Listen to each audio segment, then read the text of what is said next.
السلام علیکم مسافرانو وروڼو ځوانانو سپین ږیرو السلام علیکم. نو زه دغه نجیب پیر ته کور ته راغلی یم چې دې ته ما سوال وکړلو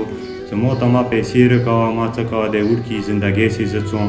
نو تاسې خدای کمې وکړه خدای تاسې هرې بلونه وساته. نو دا بچی چې زه اوس بونه ځم یوې ورځې نه بلې ورځې ته خرابېږي خو ما سره هېڅ واسه نشته. زه د نجیب پیر ته راغلم چې دا د ما ته یې چې پیسې به تا ته نه میلوېږي موږ د وړکي چې علاج کوو که نه. ما ورته وویل چې پیره علاج راته اوسې وکړه اسلام آباد ته پورې پېښوره پورې هر چي پورې ما بتلی دی چې زه ما دا وړوکی بچی دی درې منونې دي دوه مو بچي دي د یو مزدور دی هېڅ درک هسه نشته چې نه مو میله شته نه مو پټی شته پښتانه هسې کوه شوي. نو ما دا وړکي زندګۍ ته وکړو چې د نجیب پیر سره مو سره مدد وکړئ چې ما سې هغه کوئ نجیب پیر ته یې ویل کړئ چې ما ته د وړکي زندګي ښه شي ما د بچیو ته وکړي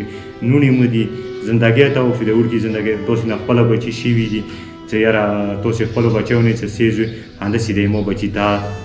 زړه وسېځوئ خدای په اړه چې ما سره هېڅ واسه نشته پښتانه هسې کوه چې د نجیب پیر ته راغلم چې نن ورته سبا ورته خو ما سره هېڅ درک نه و چې زه راغلم چې نجیب پیر ته زم چې خدای تاسې کامیاب کړه مولا تاسې هرې بلانه وساته. نو ما دا بچی چې تاسې خپله وکړئ تاسې به لیدلی وي هېڅ درک هسې نشته خدای اسرا دی تاسې اسرا دی. زه نجیب پیر ته راغلم چې السلام علیکم.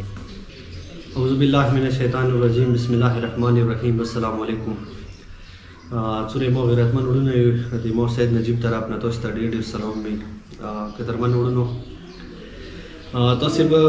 د یو ورور خبرې اورېدلې وي د خوږ بچی سکي عباس یې نامه دی دا به تاسې کس وي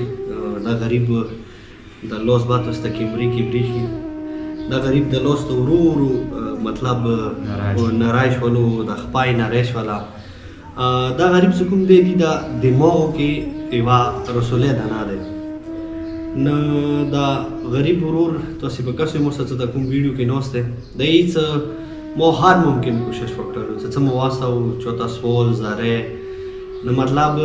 واس په مطابق د خپل بچي هر ممکن کوشش مو وکړلو چې زه دې علاج وکړم دا به خدای ما ته ژڼې کړي ویلې چې هر پلور دا خواهش وي چې ما ته خدای ازوای راکړي بیا ازوای چې کله انسان ته خدای ویر کړي هغه یې چې کله زه بډا شم یا مثال زما نسي تکلیف راشي ازوای به بیا ما ته داس راکړي. نو وروڼو دا دې وسیله دی دا دې وسیطه دی دا دې زندګي دی دنیا دی. نو زه دغې ویډیو په ذریعې تاسو ټولو ته سوال کوم ګزارش ورته کوم چې څومره مو هڅه کېږي د هېڅ ما سې ما کوي د نجیب صاحب ته پیسې ور وستئ چې زه دغه بچي علاج مو ته وشي. وروڼو دا ټسټونه د هر یو شی د ایم آر آی مطلب کمال هر څه مو ته راوړي دا فایلونه یو شی یادې سره مطلب چې هغه نشته دي ما ټوله چک کړل. زه داسې ویډیو کوم نه چې مثال هغه سړی حقدار یې نه وي زه داسې کسانو ویډیو هېڅ کله نه کوم. نو بس دغې ویډیو په ذریعې زه پرسنلي تاسې ته ریکویسټ کوم چې پلیز تاسې نه زوره واسه کېږي دغه معصوم بچي څخه روغ مدد وکړئ چې لکه مو شکر الحمدلله د مو ګناهګارو وجې نه د تاسې غیرتمنو وجې نه د تاسې خدای دوله سیمو په خپل زمان کې وساته ټوله مسافران ټوله کورمیوال ټوله غیرتمند څومره دي هغه نه علاوه بهر ملکونو علاوه د پاکستان کې مختلفو ځایونو د مساعدات کېږي هیلپ کېږي ټوله خدای خوشحاله باد لره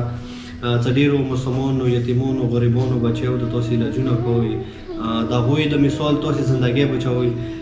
نن هر څو اتفاق سره دغه معصوم بچي ته مو تاسې ښه ډونیشن وکړو چې دغه معصوم بچي یا زندګي بچ کړو نو خدای به مونې نوره رحم وکړي خدای به مونې نوره مهربان شي. او تاسې ښه اورېدلي د قرآن مجید کې خدای فرمایش کوي چې چا یو انسان بچ کړو داسې وایي چې هغه ټوله انسانیت بچ کړو. نو وروڼو بیا زه د تخیل کې سوال کوم چې څومره تاسې نه واسه کېږي موسی د کاظمي چیریټي اینډ فاونډیشن کې ښه روغ مدد وکړئ امداد رسوه کړئ هیلپ رسوه کړئ چې دغه معصوم بچي زه علاج سر ته ورسوم کمپلیټ یې کوم چې دغه پلار چې د کومه ژړا فریاد د کوي د کومه دي اوس د زړه کې دار د تکلیف دی ما که دغه ته سکون ورسېږي. نو اخري کې سوال کوم رب ته چې خدایه داسې ښایسته زمن داسې ښکلي زمن هېڅ شی داسې تکلیف کې ما کې او خاص طور باندې بهر ملکو کې د پاکستان کې او ټولې دنیا کې اول انسانیت خدایه داسې معصوم بچیو نه چونې تکلیف چونې درد ممار والی. نو وروڼو ډېره مننه خوشحال اوسئ آباد اوسئ خدای مو داسې بیماریو نه رنځوریو نه تکلیفونه په خپل زمان کې وساته. نیمو طرف نه د غرور طرف نه تاسو ته ډېر ډېر دعا سلام وي. السلام علیکم ورحمۃ الله وبرکاته. Esto sí cambió como los dos arriba, no,